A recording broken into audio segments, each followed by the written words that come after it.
Hello hi students, I am doctor NK Yadav. आज हम लोग इस वीडियो में पार्ट्स ऑफ स्पीच के बारे में पढ़ेंगे। जैसा कि आप सभी लोग बचपन से पार्ट्स ऑफ स्पीच पढ़ रहे होंगे, परंतु पार्ट्स ऑफ स्पीच क्या है ये आज तक आप लोगों को पूरा स्पष्ट नहीं बताया गया होगा, जो इस वीडियो में मैं आप लोगों को बताने जा रहा हूं। फिर से समझिए, आज हम लोग इस वीडियो में पार्ट्स ऑफ स्पीच के बारे में पूरे डिटेल में हम लोग पढ़ेंगे, क्योंकि पार्ट्स ऑफ स्पीच आप लोग बचपन से पढ़ते आ रहे हो, परंतु पार्ट्स ऑफ स्पीच का मतलब क्या होता है वो आप लोगों का कभी स्पष्ट नहीं हुआ होगा, कभी क्लियर नहीं किया गया होगा, जो आज हम लोग इस वीडियो में क्लियर करेंगे। आइए हम लोग देखते हैं पार्ट्स ऑफ स्पीच क्या है।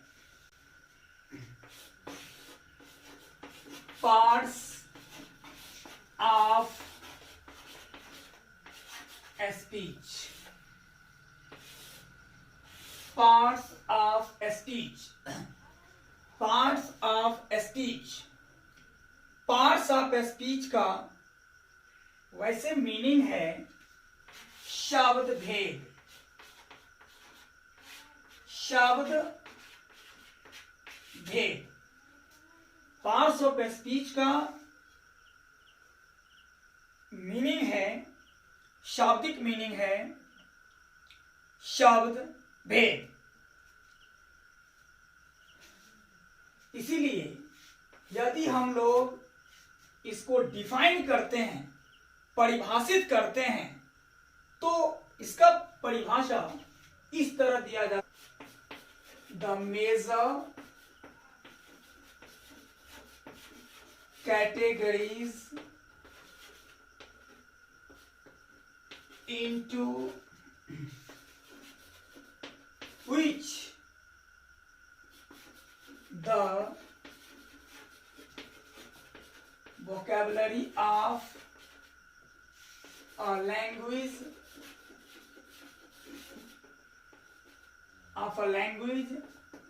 is divided are known as parts of speech। आइए फिर से समझिए, the major categories into which the vocabulary of a language is divided are known as parts of speech। फिर से समझिए, the major categories into which the vocabulary of a language is divided are known as parts of speech। किसी भी भाषा के शब्दकोश, किसी भी भाषा के शब्दकोश को मुख्य श्रेणियों में विभाजित किया जाता है, उन्हें पार्ट्स ऑफ स्पीच यानी शब्द भेद के रूप में जाना जाता है। फिर से समझिए, किसी भी भाषा के शब्दकोश को मुख्य श्रेणियों में विभाजित किया जाता है, उसे पार्ट्स ऑफ स्पीच के रूप में जाना जाता है।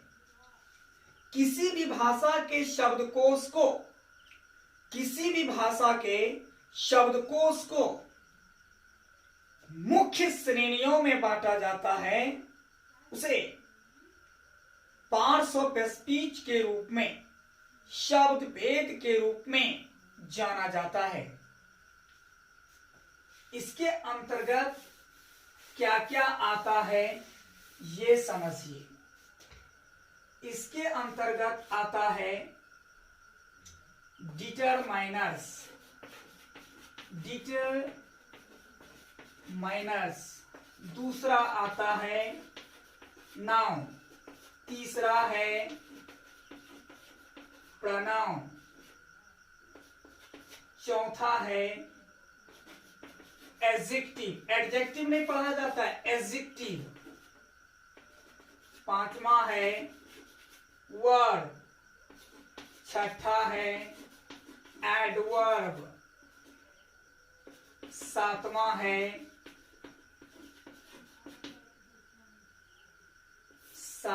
है प्रेपोजिशन, आठवां है कंजंक्शन, नौवां है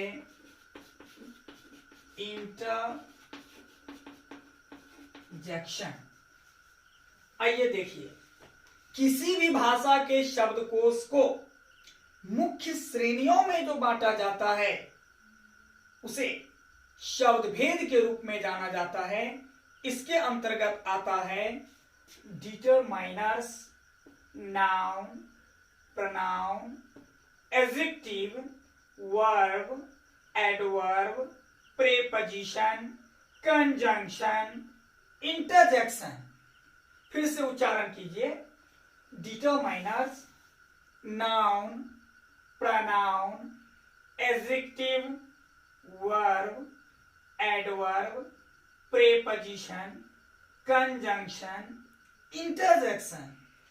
फिर से समझिए, पार्ट्स ऑफ स्पीच का शाब्दिक अर्थ है शब्द भेद, जिसे मैंने परिभाषित किया कि the major categories into which the vocabulary of a language is divided are known as parts of speech।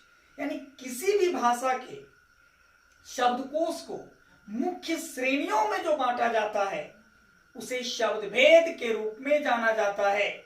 उसके अंतर्गत आता है determiners, noun, pronoun, adjective, verb, adverb, preposition, conjunction, interjection, यानी 9 आता है। लेकिन आप लोग के मन में क्वेश्चन चल रहा होगा कि सर हम लोग तो बचपन में 8 ही पढ़े थे, तो वो किस आधार पर था? तो आइए ये भी भ्रम मैं दूर करता हूं यहां पर। अब देखिए, पार्ट्स ऑफ स्पीच का मतलब और क्या होता है।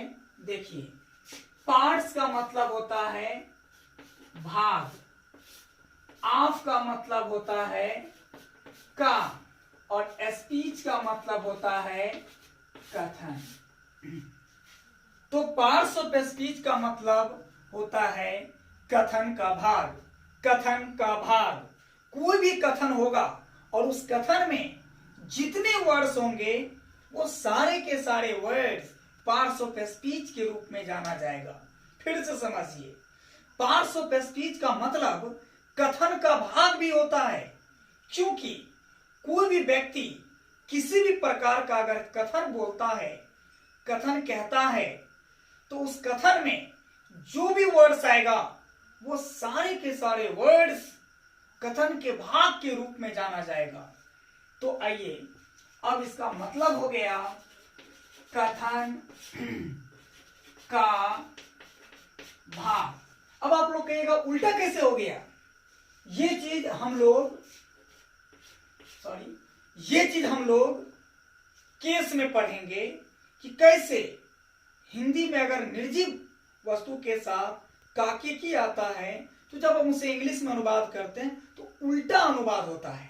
जैसे भारत का लोग अगर इसको इंग्लिश में लेंगे तो तब पीपल ऑफ इंडिया हो जाएगा। उसी प्रकार हिंदी में आएंगे तो कथन का भाग होगा, तो कथन का जो भाग होगा, तो उस कथन का भाग जो होगा उसको अगर हम इंग्लिश में अनुवाद करेंगे तो इसका हो जाएगा the parts of speech, the parts of speech. इसीलिए ये पलट गया और हो गया कथन का भाग। अब इसको यदि हम लोग ट्रेडिशनल ग्रामर के अनुसार, परंपरागत अंग्रेजी व्याकरण के अनुसार अगर हम परिभाषित करते हैं तो देखिए क्या होता है। all the English words are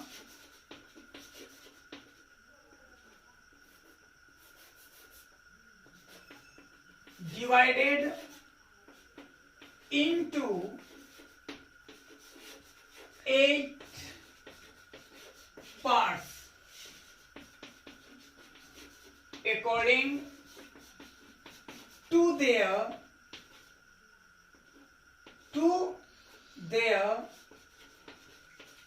function.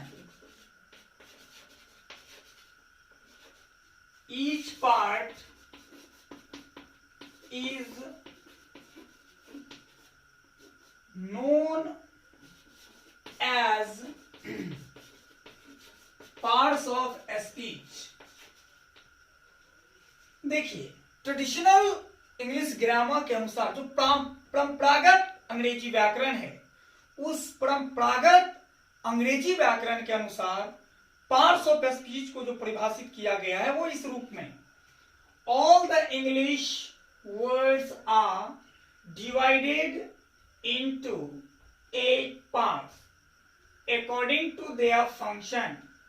Each part is known as parts of speech. सभी अंग्रेजी शब्दों को उनके कार्य के आधार पर 8 भागों में बांटा गया है। फिर से समझिए, सभी अंग्रेजी शब्दों को उनके कार्य के आधार पर 8 भागों में बांटा गया है और प्रत्येक भाग पार्ट्स ऑफ स्पीच के रूप में जाना जाता है, कथन के भाग के रूप में जाना जाता है। समझ में आ गया होगा? फिर से समझिए, जिस तरह मनुष्य को, यानी जिस तरह सभी मनुष्यों को उनके कार्य के आधार पर मुख्य रूप से 4 भागों में बांटा गया है और प्रत्येक भाग हिंदू, मुस्लिम, सिख, ईसाई कहलाता है, उसी प्रकार सभी अंग्रेजी शब्दों को उनके कार्य के आधार पर 8 भागों में बांटा गया है। प्रत्येक भाग पार्ट्स ऑफ स्पीच यानी कथन का भाग, यानी कथन के भाग के रूप में जाना जाता है और प्रत्येक भाग पार्ट्स ऑफ स्पीच माना जाता है। अब इसमें क्या क्या आता है ये देखिए। इसमें आता है noun, pronoun, adjective, verb, adverb, preposition, conjunction,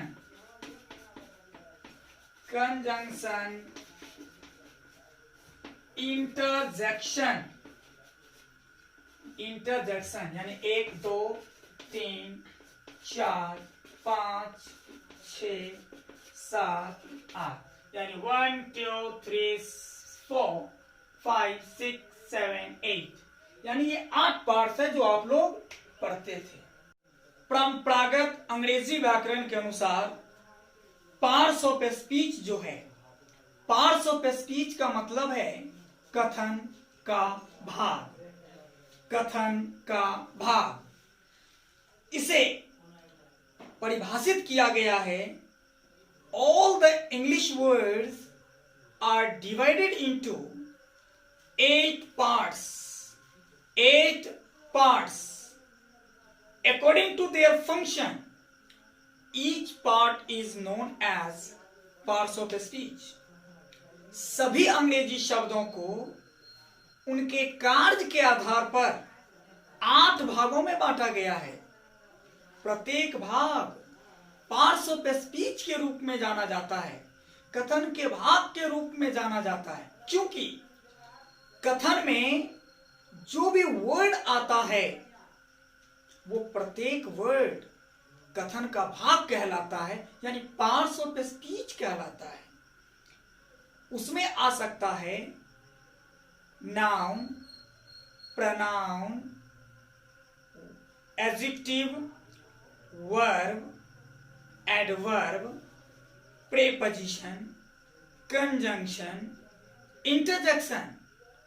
मुझे आशा है, मुझे पूर्ण विश्वास है कि आप लोगों को ये पार्ट्स ऑफ स्पीच के बारे में पूरे डिटेल में समझ में आया होगा, अच्छी तरह से समझ गए होंगे।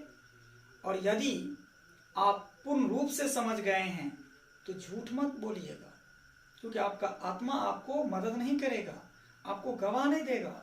इसलिए जरूर सब्सक्राइब कर लीजिएगा, लाइक कर लीजिएगा और बेल आइकन को जरूर दबाइएगा, ताकि अगला वीडियो जब डालेंगे तो सबसे पहले आप तक पहुंचेगा। Thank you.